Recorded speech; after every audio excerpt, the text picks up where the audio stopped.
क्या आपने कभी सोचा है कि सिक्कों के किनारों पर बनी हुई कटी कटी डिजाइन का क्या कारण है? इन सभी डिजाइनों के बारे में आप जो सोचते हैं वह पूरी तरह सच नहीं है, क्योंकि इनके पीछे छिपे हुए विज्ञान और तर्क आपके होश उड़ा देंगे। तो बिना समय बर्बाद किए आइए शुरू करते हैं आज का यह बेहद रोचक वीडियो। जरा कल्पना कीजिए कि आपको टाइपिंग करने के लिए एक ऐसा कीबोर्ड दिया जाए जिसमें सभी अक्षर बिल्कुल सीधी लाइन में A B C D से लेकर Z तक क्रमवार लगे हों। सुनने में तो यह बहुत आसान लगता है ना? लेकिन सच यह है कि दुनिया का सबसे ज्यादा इस्तेमाल होने वाला QWERTY कीबोर्ड जानबूझकर थोड़ा उलझा हुआ बनाया गया है। अब सवाल उठता है कि आखिर QWERTY लेआउट क्यों बनाया गया और इसकी शुरुआत कब हुई? इसकी कहानी शुरू होती है 19वीं शताब्दी में, जब दुनिया में सबसे पहले टाइपराइटर आए। शुरुआत में उनमें अक्षर बिल्कुल A B C D के क्रम में लगाए गए थे, लेकिन जल्द ही एक बड़ी समस्या सामने आ गई। जैसे ही लोग तेजी से टाइप करने लगे, वैसे वैसे जिन अक्षरों की धातु की छड़ें एक दूसरे के बहुत पास थीं, वे आपस में टकराकर फंसने लगी। जरा सोचिए, आप तेजी से टाइप कर रहे हो और अचानक मशीन जाम हो जाए। यही समस्या बार बार होने लगी। तब एक व्यक्ति सामने आए जिनका नाम था क्रिस्टोफर शोल्स। उन्होंने इस समस्या का एक अनोखा समाधान निकाला जिसने पूरी दुनिया के कीबोर्ड की तस्वीर ही बदल दी। उन्होंने सबसे अधिक इस्तेमाल होने वाले अक्षरों को एक दूसरे से दूर दूर रख दिया ताकि लोग थोड़ी धीमी गति से टाइप करें और धातु की छड़ें आपस में कम टकराएं। यहीं से QWERTY लेआउट का जन्म हुआ। कीबोर्ड की सबसे ऊपर वाली पंक्ति के बाएं तरफ के पहले 6 अक्षरों QWER के W के नाम पर ही इसका नाम QWERTY रखा गया। लेकिन असली कहानी यही खत्म नहीं होती। 1873 में क्रिस्टोफर शोल्स ने अपने इस डिजाइन को रेमिंगटन नाम की कंपनी को बेच दिया।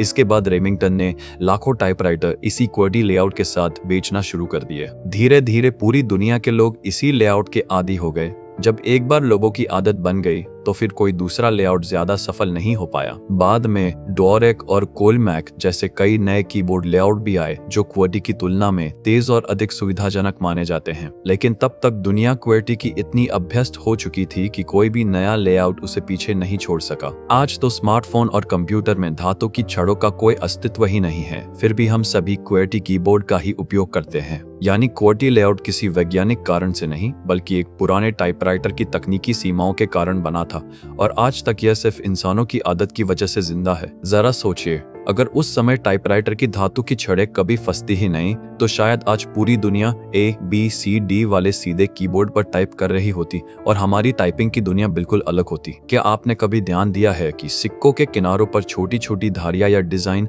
क्यों बनी होती है? कहीं सीधी रेखाएं, कहीं जिगजैग पैटर्न और कहीं कटा हुआ किनारा दिखाई देता है। क्या यह केवल सजावट के लिए बनाया जाता है? असलियत इससे कहीं ज्यादा दिलचस्प है। पुराने समय में सिक्के सोने और चांदी जैसी कीमती धातुओं से बनाए जाते थे। कुछ चालाक लोग उन सिक्कों के किनारों से थोड़ा थोड़ा धातु काटकर चुरा लिया करते थे। इससे सिक्के का वजन कम हो जाता था, लेकिन देखने में वह लगभग वैसा ही लगता था। इस तरह लोग बिना किसी को पता चले कीमती धातु इकट्ठा कर लेते थे। इस समस्या का समाधान निकालने के लिए सिक्कों के किनारों पर धारियां और विशेष डिजाइन बनाई जाने लगीं। अब यदि कोई सिक्के के किनारे से थोड़ा भी हिस्सा काटता तो वह डिजाइन तुरंत बिगड़ जाती और आसानी से पता चल जाता कि सिक्का छेड़छाड़ किया हुआ है। आज के अधिकांश सिक्के महंगी धातुओं से नहीं बल्कि सामान्य मिश्रित धातुओं से बनाए जाते हैं, इसलिए अब धातु चोरी होने का खतरा पहले जैसा नहीं रहा। फिर भी सिक्कों के किनारों पर ये डिजाइन आज भी बनाए जाते हैं। इसका एक बड़ा कारण यह है कि अलग अलग सिक्कों को केवल स्पर्श करके पहचानना आसान हो जाता है। यही नहीं, यह डिजाइन दृष्टिबाधित लोगों के लिए भी बहुत उपयोगी होती है। अलग अलग मूल्य के सिक्कों के किनारे अलग अलग प्रकार के होते हैं, इसलिए वे बिना देखे केवल छूकर ही पहचान सकते हैं कि उनके हाथ में कौन सा सिक्का है। यानी सिक्कों के किनारों पर बनी डिजाइन केवल सुंदरता के लिए नहीं होती, बल्कि सुरक्षा, पहचान और सभी लोगों के लिए उपयोगिता, इन तीनों उद्देश्यों को पूरा करती है। अब जरा अपनी पुरानी किताबों पर नजर डालिए।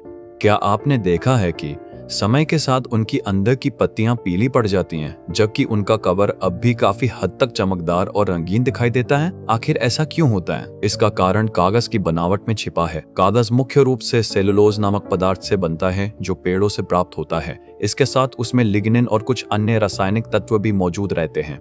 समय बीतने के साथ जब किताब हवा, नमी और सूर्य की रोशनी के संपर्क में आती है तो इन पदार्थों में धीरे धीरे रासायनिक अभिक्रियाएं होने लगती हैं। विशेष रूप से लिग्निन सूर्य की पराबैंगनी किरणों के प्रभाव से ऑक्सीकरण होने लगता है। इसी प्रक्रिया के कारण कागज का रंग धीरे धीरे सफेद से पीला होने लगता है और समय के साथ वह अधिक बुरबुरा भी हो जाता है। लेकिन फिर सवाल उठता है कि किताब का कवर पीला क्यों नहीं पड़ता? इसका कारण भी काफी सरल है।